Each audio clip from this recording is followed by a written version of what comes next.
Shri Bharat मुथुकुमिली ji.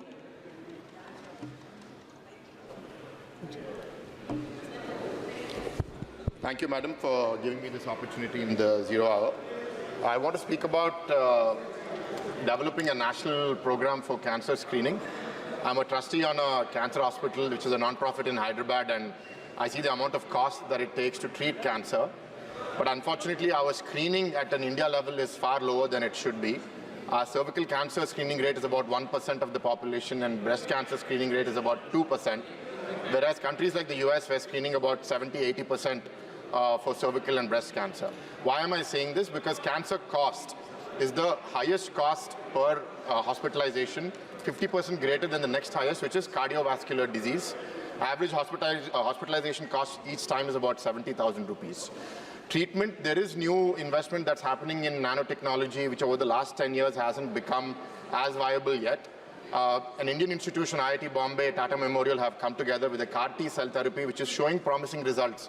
But regardless, both these are very expensive, and we still haven't done enough into investment into cancer screening. As a trustee in this cancer hospital called Basavata, we do cancer screening through a mobile cancer screening bus.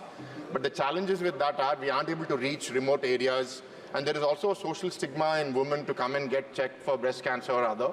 So one thing that's been developing over the last decade in particular has been blood-based cancer tests, which today have come to be about as costly or slightly cheaper than mammography that is done in a traditional hospital, with about 1,500 rupees. So these blood-based tests, as they are becoming better and cheaper, I think we can scale it up and take our national mission for cancer screening to from 1 to 2% to maybe 10–20% in the coming years. And I think the central government needs to give a message overall to do that. And I think the last part is, what is causing cancer? Is it microplastics? Is it lifestyle? I think funding research on what is causing this increase in incidence in cancer is going to be very important for the country.